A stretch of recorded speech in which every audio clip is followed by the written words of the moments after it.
This helps me recall many memories of visiting local libraries or exploring the intriguing depths of a Barnes& and Noble on a warm, rainy day. I've purchased and earned many journals in my life, many of them filled with story and creative illustrations. As I look through this one and only original copy, a piece of which I was once and still am so proud of, I realize I'm quite nervous. There's 155 pages worth of material filled with action-packed comedic sequences. However, this was written in 7th grade when I was a 13-year-old boy. Woof. Sit back, relax, sip your coffee, and prepare to either laugh, cringe, or both. How it went down. First few pages open to multiple doodles and scribbles, all written and drawn in pencil. Much of it is worn, so apparently I didn't know what a pen was during this time, but whatever. No joke. The book literally starts us off with the word fart. It goes, quote unquote, fart. Yes, fart is the first word in this book. Fascinating, huh? After reading this sentence, anyone can note that I absolutely had nothing to hide when writing this beginner's goobly-goop. Nonetheless, the prologue is a subtle yet sweet nod to Dave Pilkey's Captain Underpants series. There is no build-up to the real story, just a mention. Oh, and the narrator constantly breaks the fourth wall. If anything, now that I look back, I think this is a warning. Chapter 1, Armed Robbery, involves the aftermath of an armed robbery at a Kingsing bank, where two police officers sketch out what the owner of the bank describes as the robbers. The first cop is not a very good drawer, but the other cop is and draws an accurate description. Then, the story abruptly transitions to a news anchor, Gregory Hill, announcing breaking news.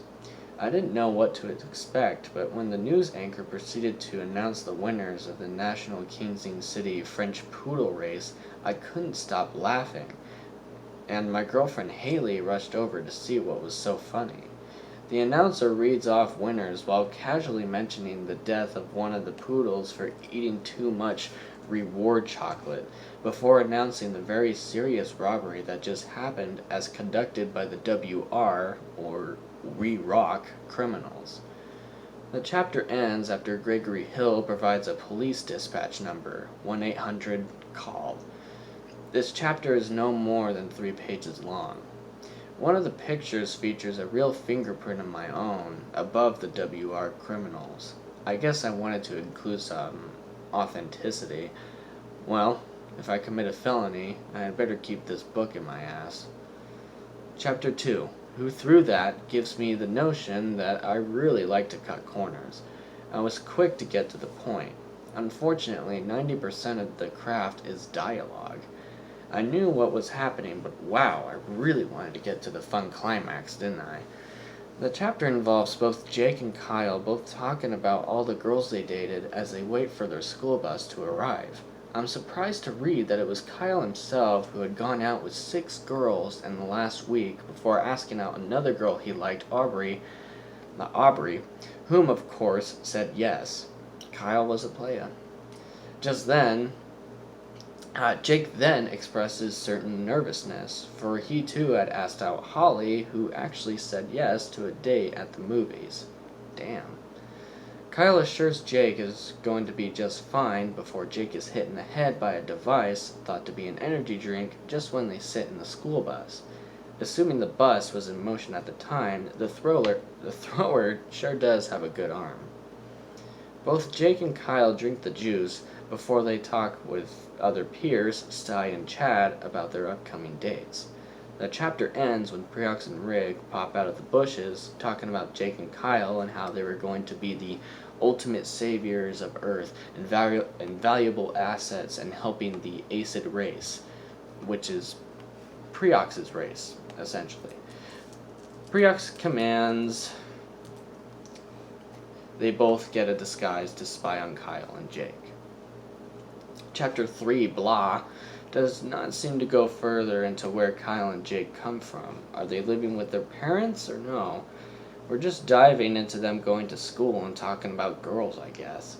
Anyway, both Kyle and Jake arrived at school without any description. No joke, the best source for this lies in a half-assed pencil sketch in the beginning of the chapter. And they both get sick from drinking the mysterious energy beverage. A quick moment cuts to Preox and Rig in disguise, wandering about the school when they come across Sty and Chad, who are none the wiser. We go back to Kyle and Jake after they had vomited for several minutes. It's kind of weird to note that it's just regular vomit and not lava vomit, which is featured in later works. Moving on. Both teenagers discover their superpowers, so far flying, forming fireballs, and firing lasers from their eyes. The chapter ends when Kyle says they need to make it to class and worry about their situation later. School is important, folks. Chapter 4, Oh No, continues with Preox and Rig wandering about the hallways of the school before Rig picks up the scent of brimstone. Preox somehow knows that the brimstone came from both Kyle and Jake. He commands Rig they follow the scent to find its host. The story transitions to Kyle and Jake sitting in science class. After Kyle mutters a harsh comment towards a smarter kid, Jake grows worrisome when he realizes that Holly is sitting near him. He begins to grow anxious and worries that he wouldn't make it to the date if he talked to her now. I'm not even kidding. Kyle helps Jake avoid Holly so he doesn't nervous himself to death. I don't know. First they try a disguise and Kyle slams Jake's face on the desk and exclaims, "Uh-oh, a concussion. I better take him to the nurse." I laughed. They step outside the class and Kyle urges Jake to speak with Holly, which takes some easy convincing. Jake marches back to class.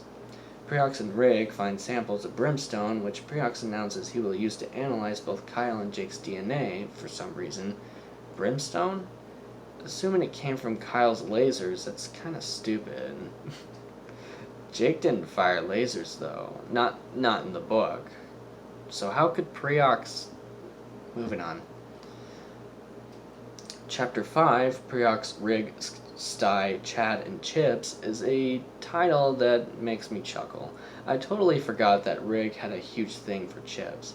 Nearly every drawing I did of him, he was always holding a bag of chips. He just really, really loved them. Anyway, good lord, these drawings are so half-assed, I'm disappointed. As a 13-year-old doing this kind of thing for 7 years thus far, I could have done much better. The chapter begins when Kyle gets a drink from a water fountain and stumbles into a crazy man armed and dangerous wearing a ski mask. He's pointing a loaded gun at all the kids in the classroom. There's no explanation why he's there. He's just there. People are scared and stuff. Jake and Holly are holding each other, but Preox, Rig, both in regular form for some reason, break in with a variety of weapons. Somehow, Chad and Sty are involved in this. They save the day by knocking the armed man unconscious. Excuse me. While Rig is handing out bags of Doritos to ease the trauma, Jake and Kyle realize it was Rig who tossed the beverage at them in the quote-unquote banana book bus, whatever it's called.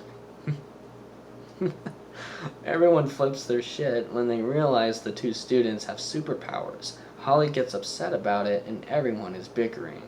Preox silences everyone by wiping everyone's memory except for Kyle and Jake, and I had never seen Men in Black during this time. Preox and Rig return to their disguises, giving Kyle and Jake the indication that they'll be aiding them in the future. Jake finally gains the courage to speak with Holly. Chapter 6, House of Horror 4, Binky's Stupid Piano, is kinda weird. Jake, Kyle, Holly, and Aubrey all double date watching a horror comedy at the movies titled what is featured in the chapter. The fourth wall-breaking narrator immediately makes the whole thing annoying and confusing. Oh my god. There's a tender moment between Jake and Holly when they start holding hands, as depicted by a cringe-hard illustration of Holly with the biggest fucking breasts you could ever give to a teenage girl. Damn. Just look at those knockers. Then the narrator describes the weird shit that's happening in the movie before moving onward with Preox examining Jake's DNA in his flying saucer. I like to mention that Preox is literally examining the DNA ladders as if they were the size of a pencil. Inaccuracies are laughable, but all the more fun. Preox discovers a weird blotch on Jake and Kyle's DNA, realizing that they actually got double powers as soon as they drank the unnamed beverage. Preox motions Rig to venture with him so he could tell Kyle and Jake of his discovery in private.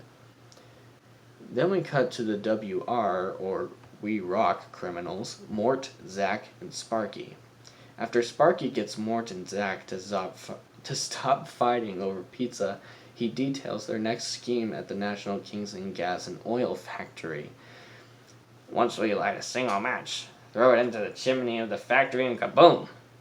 Essentially, the WR criminals are actually terrorists. We're back with the teenagers, and Jake winds up walking Holly back to her house after the movie. As soon as she closes the front door, Jake passes out and has one of those dream... oh my god. As soon as she closes the front door, Jake passes out and has, quote-unquote, from the narrator, one of those dreams where you dream about a girl and when you wake up you say, "Oh, that was the best dream I've ever had." I'm not even kidding. The Dr. Ogg show was a random thing I did in all three of the original The Adventures of Super Jakey books. It was dumb, but I enjoyed it. I just had forgotten about this random intermission tradition when I started writing this blog. It's all drawn in comic strips, and it features a weird slug thing named Ogg, with a singular fang, without a mouth.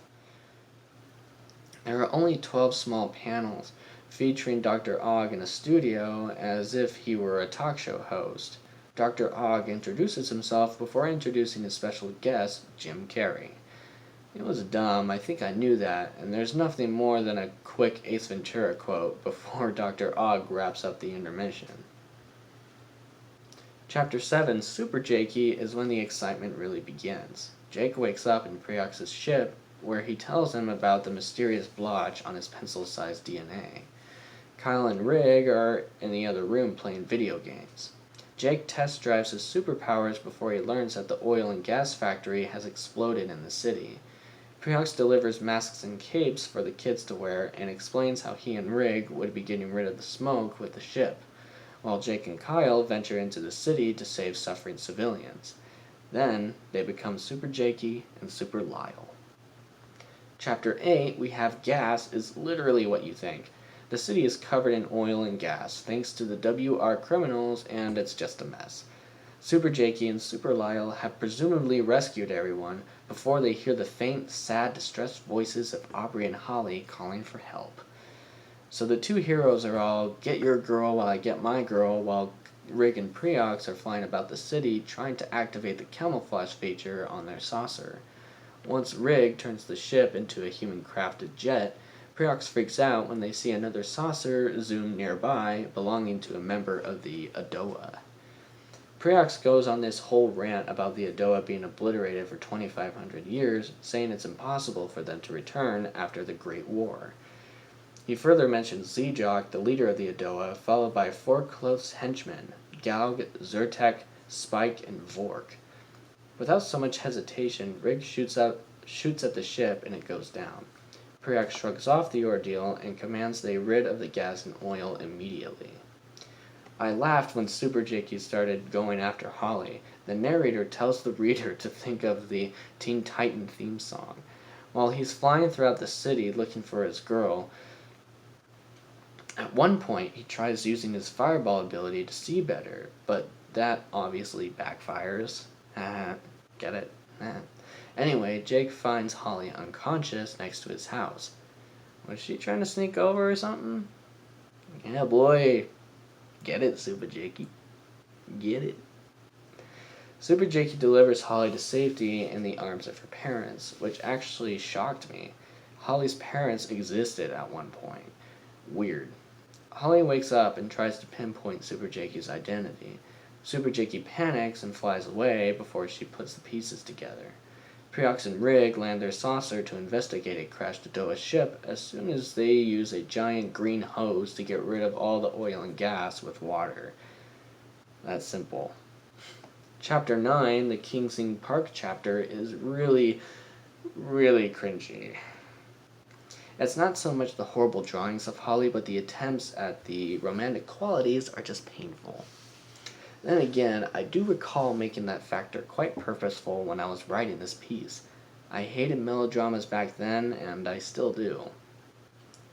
The story continues when Holly and Jake share a moment with each other on their 17th date. Holly talks about how cute Super Jakey is. She asks where Jake was during the attack, and he gets all nervous. He starts sweating, blah blah blah, just kiss already. We go back to the news anchor, Gregory Hill, and he recaps all the events that occurred. He talks about the National Kingsing Gas and Oil Productive Stuff, or NKGOPS, building that was blown to smithereens, and how Super Jakey and Lyle managed to rescue everyone. They note that Priox and Rig's identities remain a mystery, but they do mention that someone else did help eliminate all the gas in the air.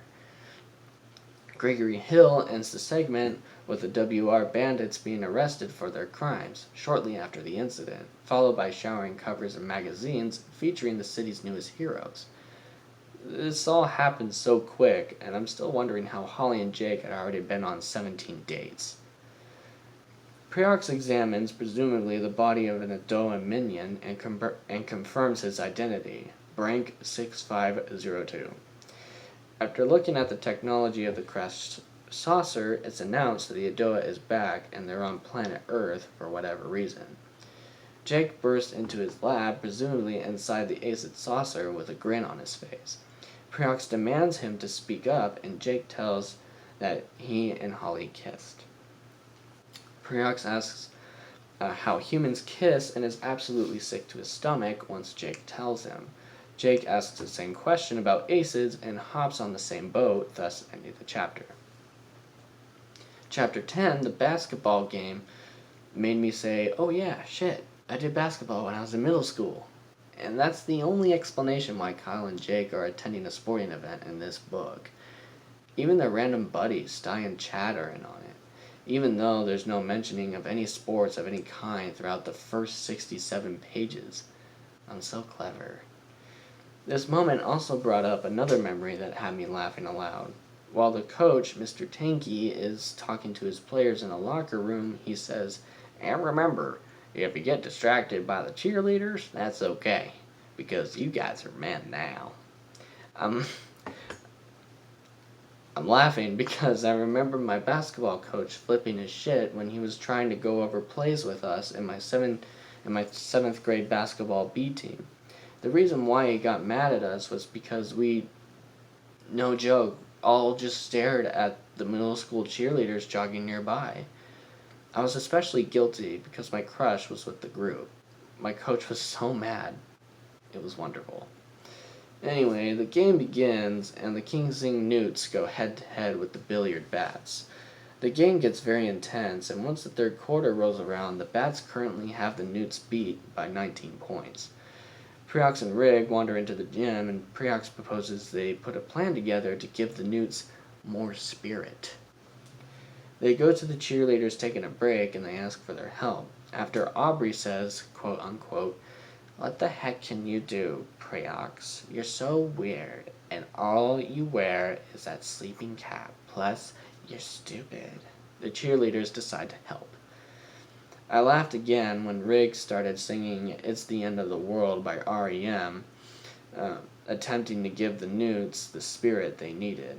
And then, I shit you not, Priox gets into a whole gangsta outfit and starts singing "Girlfriend" by Avril Lavigne. Oh, the cringe. It hurts. What was I thinking? The Newts become so pumped that they catch up to the Bats at a fair tie. Kyle then mentions that Jake could easily dunk the ball to win the game by using his superpowers. Apparently, Priox's singing helped everyone's thinking too. There's a cool picture on page 75 of Jake dunking the ball, and they win the game. Happily ever after. Yeah.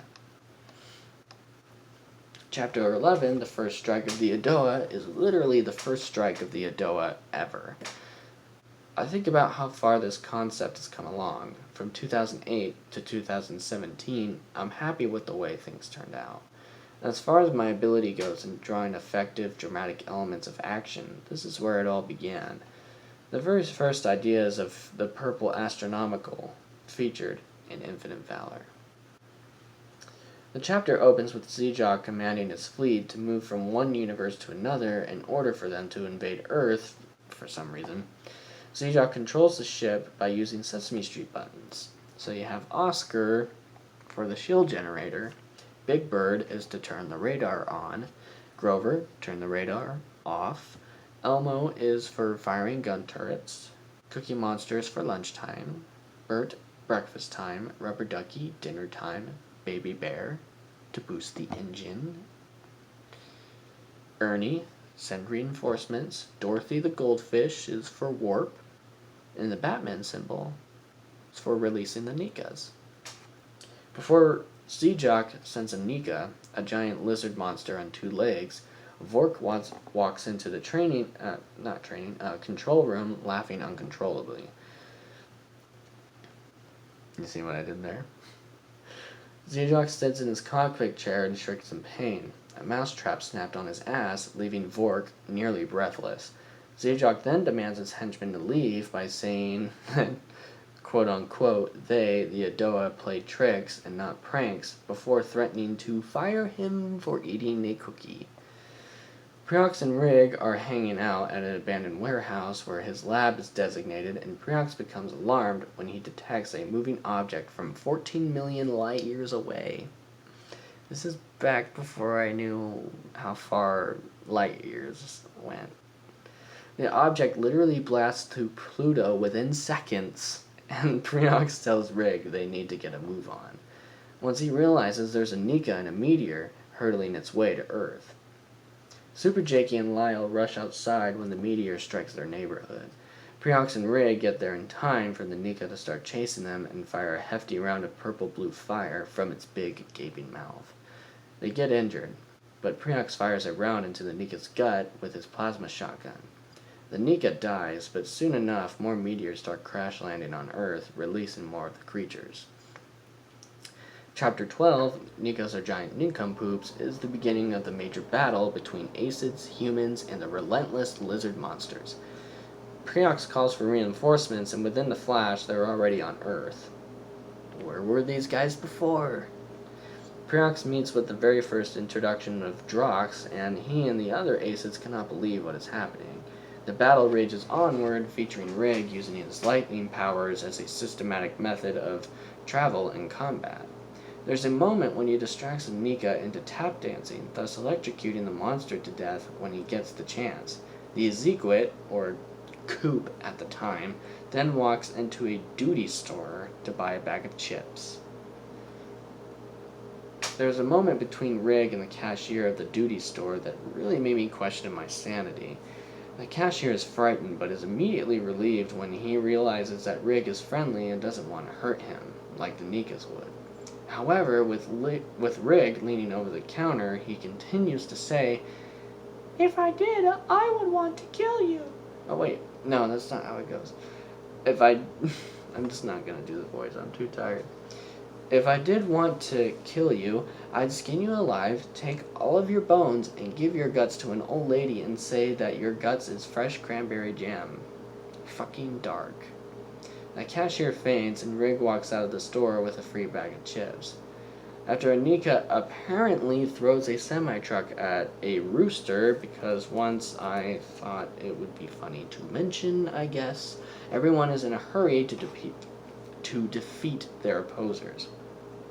While Super Jakey fights alone, he notices his friends, Sty and Chad, are in trouble.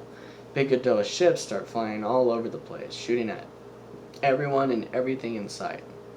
Chapter 13, Stupid Holopaths, features a big monster striking the building of which Sty and Chad somehow got trapped on. Super Jakey tries to kill the bigger unnamed monster with a fireball, but it goes right through the beast as if it were a ghost. While Preox and Drox are flying around with their jetpacks, or Vambits, They realize that there's a holopad conjuring the obscure illusions, including the Edoa ships that are destroying the city. Conveniently enough, the holopad device winds up in Rick's hands. Preox alerts him not to touch the device, for any hint of obstruction could ignite a nuclear explosion. The three aliens, including Drox, warp to planet Forscante, and they allow the object to explode there, thus eliminating the holographic images. Super Jakey and Lyle, Marines, and alien soldiers save the day, and they are immediately rewarded with more magazine covers. Chapter 14, Only the Slog Survived, can officially be your WTF moment of the day. Zedrock finds out about the failure of his latest mission while he's eating with Zyrtec, Galg, Vork, and Spike in a lounge. When he finds out that nothing but a slog, half sloth, half dog, survived the annihilation of one of his Edoa bases on planet Forscante, he burns his hand in hot cocoa and orders his henchmen to get ready for his next plan. Zedrock remains in his place and starts watching Sesame Street. Therapy technique? I should try it out. Jake, Kyle, Holly, Aubrey, Preox, and Rick, both in disguise, all hang out at Kingsing City's game zone just for a day of leisure. Jake and Rick play, quote-unquote, that one game where you see arrow on the screen and then step on those arrows when those arrows come up while they wait for pizza. I wonder what that game is. I'm pleased with this upcoming bit because it's actually one of the first moments of real character development in the entire story. While it's kind of dumb, you can tell I really started to get good at what I was so passionate for, and still am to this very day. Jake retrieves his pizza, and it turns out he and Holly got the same toppings. He asks her if she also likes Dr. Pipper, the soda, and she replies positively. They even start talking about a movie they both liked, Armed Monkey 2, which involves a scene where, quote-unquote, the armed monkey grabs a bat and whacks a guy. The description continues when, quote-unquote, the guy stumbles over into a beehive, and when all the bees and honey were all over the guy, a bear comes by and tries to lick the guy because he's covered in honey. Jake and Holly get along well, and they set their pizza at a table, presumably. The reason why I'm saying presumably all the time is mostly because there's not a whole lot of description in this piece. The most description you get is from a crappy picture I drew. Preox injures himself after playing a game of skee-ball. He doesn't just roll it, he throws the fucking thing as if it were a nade. Preox gets pissed and blames the planet before Holly tends to the big bump on his head. At first, Preox is reluctant but is immediately intrigued by Holly's sincerity when she dabs his wound with a wet paper towel. Preox takes Jake aside in a bathroom and talks about how shitty his life was ever since his parents left him on the planet Suzia. Essentially, Preox is grateful for Holly's actions because he's happy for once. As basic as my writing was for a 13-year-old, this is perhaps my most favorite chapter out of the whole book. Chapter 15, Valentine's Day, officially has me confused with the chronological order of the story. First, we have Holly and Jake achieving 17 dates together in a matter of just a couple days, and now we're in the middle of winter with Valentine's Day. I guess this was for the sake of the whole making fun of romantic qualities persistence. So Jake is a little bitch in the first two sentences, being all nervous to approach his own girlfriend to give her the teddy bear he bought her.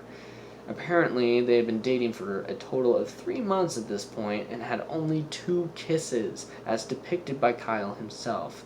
Good lord, what is wrong with this character? Moving on. Preox is stuck dragging a big pink bag full of Valentine's Day gifts that Rick put together. Rick starts handing out candy, chips, and teddy bears to other girls until he asks one girl named Zamie out on a date. Preox is obviously grossed out, but you can tell there's a hint of jealousy in his teeth. As soon as Jake gives Holly her Valentine's Day present, he receives a new hat, and then the Edoa suddenly crash the party by literally crashing through the school and shooting up the place. Jake puts on his mask and cape in front of his girlfriend and takes her home to safety. God, I really rushed this chapter. The action parts were just so much fun. Chapter 16, Super Jakey and Preox's battle starts off when the duo start fighting off troops. They inquire where the others are, especially after the school becomes demolished, but the overwhelming forces distract them. There are Adoa ships everywhere. Preox shoots up enemies, while Super Jakey blows multiple out of the sky with his blue fireballs. Z-Jock makes his official descent with his henchmen with big guns. Super Jakey goes off to interrogate them, but Preox warns him not to. The teenager doesn't listen, obviously, and is sent into the pavement within seconds. I guess Z-Jock, Vork, Spike, Zyrtec, and Galg were just tough shit, because that's all we get from that moment. Anyway, Preox says that Z-Jock is holding a gun called the BFG, or Big Fat Gun, which is why he's so powerful. Subtle nod to the Doom video game franchise. Kyle and Rig rejoin the two before Preox is acquainted by two random Mafia members, Bro and Bar, who both decide to help the heroes fend off the Adoa. Yay, reinforcements! Chapter 17, Grand Theft Auto, isn't much, but it's got a pretty cool hefty amount of choppy action. Preox and Rig carpool with Bar and Bro, shooting at any Adoa minion they can see. At this point, they can see army tanks, human fighter jets, and other alien allies joining the battle. Bar wields a rocket launcher and fires a missile from the sunroof of the sweet vehicle, striking an Adoa fighter out of the sky. Anika bursts through a ruined building, but is immediately killed off by Super Jakey and Super Lyle by lodging an Adoa fighter into the back of its head. The battle rages onward. Chapter 18, Super Jakey and Super Lyle vs. Z-Jock, is fun. Super Jakey and Lyle find Z-Jock fighting all alone, and they decide to finally face him while he's killing off others. Super Jakey yells and... hold on a sec. I'm gonna fix this. Super Jakey and Lyle find Z-Jock fighting all alone, and they decide to finally face him. Super Lyle yells in Z-Jock's Deciptries and tells the two heroes that he'll leave Earth alone instead of just controlling it if they let him kill Holly of all people.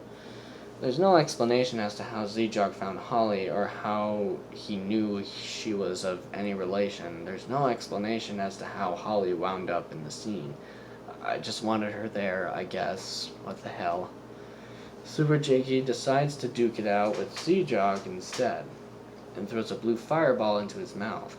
Instead of dying, Z-Jock somehow transforms into a giant, naked, winged, 100-foot monster and immediately unleashes ultimate destruction. While Z-Jock is trampling about, Holly wakes up and tells that she knew Super Jakey was Jake all along. Big shocker. Holly runs to safety at the King Zing capital before Super Jakey regroups with his colleagues. Super Lyle, Preox, Rig, Bar, and Bro are all there, ready to take out Z-Jock. Preox explains the only way to defeat Z-Jock is to simply throw another damn fireball in his mouth so he can grow and grow until he explodes. Makes sense. Zyrtec, Vork, Spike, and Galg arrive, but one of Super Lyle's fireballs kills Zyrtec almost instantly. Z-Jock begins to make a speech, but is silenced when Super Jakey throws another fireball in his mouth and starts to grow more. Vork, Spike, and Galg all get eliminated as this happens. There's not a whole lot that goes on from there on out, just that Z-Jock explodes. That was quick. Chapter 19, Stupid Battle is done now. Okay, only lasts 3 damn pages. All the heroes are greeted with cheers. Again, after coming out of hiding from the big explosion. Holly and Super Jakey reunite with a hug. A hug. I'm not even kidding. Not even kidding. I guess this chapter has its charm. It's the ending to a very spectacular beginning, opening new doors to my imagination that would leverage my works in the future. In this chapter, the narrator goes off talking about the book and how others will like it. He continues onward with the book becoming a movie, what it would be rated, etc., etc. Oh, and the final word is poop. I haven't read this book in years, so I first thought the narrator was just some annoying character breaking the fourth wall and making me skim over a multitude of paragraphs. Interestingly, that annoying character breaking the fourth wall was actually me, speaking to my audience. I was enthusiastic, happy to be sharing my imagination with whoever was lucky enough to make even one tiny glance at what I had to offer. This book is old. It's choppy. It's got horrible handwriting. It's got crappy drawings, but it's still here. That's how much it meant and how much it still means to me. As I take a break from Infinite Valor, I'm glad I took the time to mull over this old, crappy piece of junk. The experience was gratifying and tranquilizing, much more than I originally perceived when I finished writing the story nearly a decade ago. This is where I come from. This is what I do. This is who I want to be, and it's all thanks to many things, especially this book. Thank you for sitting with me and sharing this surreal moment of self-reflection, laughter, and nostalgia. Thank you. Jacob Harrison.